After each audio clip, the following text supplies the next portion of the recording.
friends, welcome back to my channel AZ Learning Space.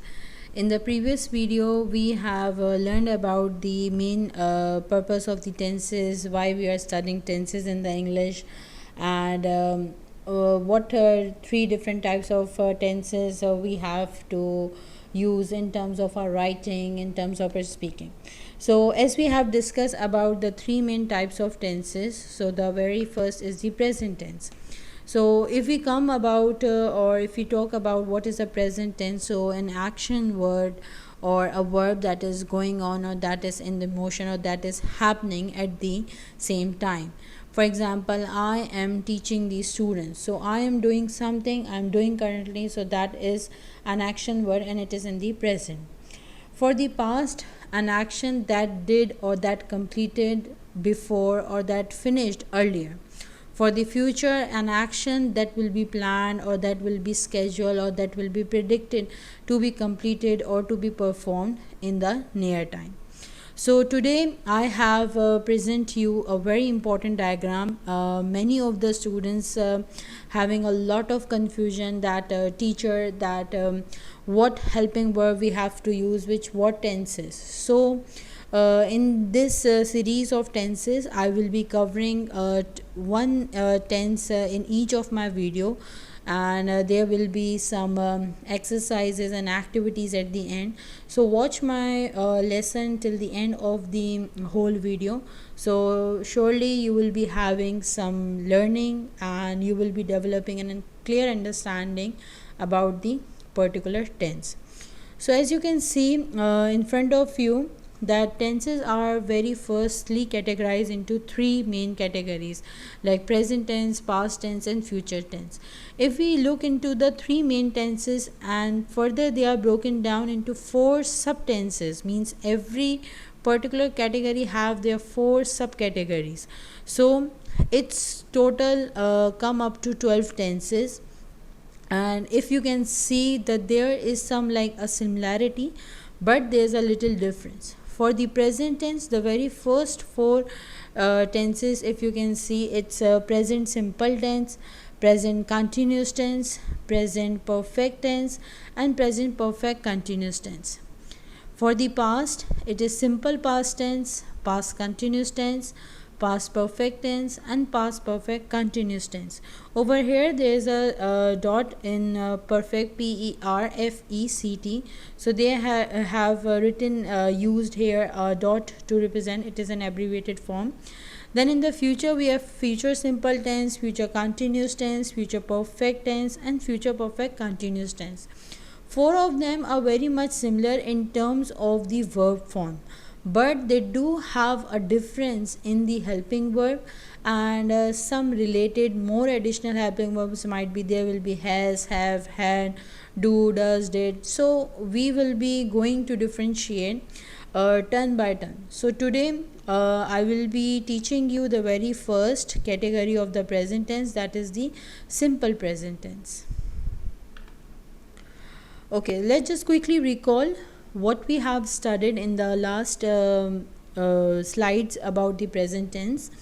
It indicates unchanging situations, some journal truths, scientific facts, habits, fixed arrangements and frequently occurring events, something that is very obvious, something which is very natural, something which is a particular truth. So there our sentence structure will be subject, verb first form and object. I am repeating, the sentence structure we will be following in simple present tense is subject, verb, first form plus object. For the simple present tense, we will be going to frame sentences and we will be using them in the particular same format. So in the next slide, the very first thing we have to develop our understanding regarding the subjects differentiation. Over here, subjects in the tenses or either in the sentence, what is a subject? So basically subject over here is represented with the letter S. Verb form, I have written here V as a short for verb form, and there is one mention. So whenever you will see if there is second or if there is three, so it means that is the second form or the third form, but over here it is the first form. Object, we are representing object with the letter O. Now for the subject, remember there are some singular subjects and plural subjects. The understanding and the difference between them must be very much clear. He, she, it, anything singular, and I have written some name here, Ahmad or either Sara. It means that there are two different person individually we are representing, and they are here we are counting them as one person. So it is the verb form we will be using here, whatever the verb will be here, like eat, drink, talk. So we will be using s with them.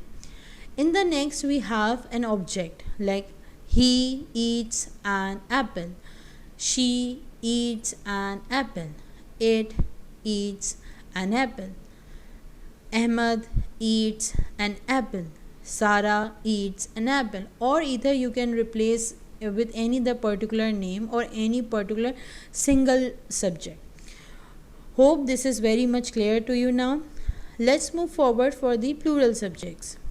For the plural subjects, we do have here I, you, we, they, anything plural, and here I have written both of the names together, means I will be counting two person, but I will be written them in one particular sentence, like Ahmad and Sara eat an apple. So there are two people, means plural, it becomes plural. So here I will not be using any s with the verb, and the object, it will remain the same. So here is the particular differentiation between the singular subjects and the plural subjects. Now here comes some examples. We will be following the same format as I have mentioned here in the italics: subject, verb first form and object. Over here the very first sentence is she speaks loudly. If you can see here, she is the subject, speak is a verb, but we do have a singular subject. So over here with the verb I have used here s. She speaks loudly. This is the object. Now for the next sentence, Alex, one particular person, we are talking about one singular subject. So we will be having a sentence, Alex sings in the concert. Why I have used s here? Because it is a singular subject. Now they is a plural subject. So I will not be using here they goes to school at 7 a.m. No, they go to school at 7 a.m. Now this becomes subject, verb first form and object. I want to add here one thing, that many of the students found difficulty in understanding of the subject and the predicate. I am not making you confuse here in terms of subject and predicate. That is a different topic and we will be covering some other time. But remember, whenever you have a sentence and the three things asked from you, that what is the subject, object or either the verb. So identify the verb in the sentence, subject in the sentence and the object in the sentence. Over here this loudly, in the concert, to school at 7 a.m. these all represents object. If I will be asking you that identify me some prepositions or something else, so you will be having in, to, at, these all are the prepositions. So that is a different thing, but do not get confused yourself. We are just focusing here with subject, verb first form and the object. Now let's have some participation. Hope you all can guess for these into your best, and on the next slide you will be having some answers of this exercise. So the very first sentence is, he dash to football every day. So which one will be the correct, go or goes? We will be surely considering the subject, and then we will be choosing that either if it is singular subject, so our verb should be adding s. So go is the first form of the verb, but if we have a singular subject, so we will be adding s and es or ies. So here we will be go with es. We dash them every weekend. It either sees or see. We is the plural subject, so we will be using here we see them every weekend. We will not be using sees, we will be using see. They dash in the afternoon. They is a plural subject, so we will be using they sleep in the afternoon. It dash a lot in winter in Russia. It means that it is a singular subject like he, she, it. So it snows a lot in winter in Russia. If you can see here that in this sentence it snows a lot in winter in Russia. It is a natural sentence, it is a natural fact, it is an habitual some kind of like a sentence, like the sun rises from the east. So it is the simple sentence. Now the last, the sun dash at the east, it means rises. We are considering the sun one singular thing, so we will be using rises. Now if you want to check with your answers, so you can move forward for the next slide. He goes to football every day. We see them every weekend. They sleep in the afternoon. It snows a lot in winter in Russia. The sun rises at the east. So dear students, I hope all of you have learned today the basic difference of the simple present tense.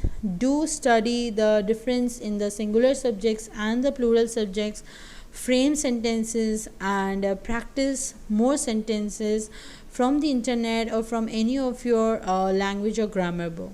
So I will be meeting you inshallah next time. Till then, stay tuned and be active on AZ Learning Space. So those who are the new today, so please kindly like, subscribe and comment on my channel. How do you find my teaching on the AZ Learning Space? You can find me on the Instagram with az.learning.space and on the YouTube with AZ Learning Space. So I will be waiting for your feedback. So do give me your feedbacks in the comments below. Bye bye everyone. Take care.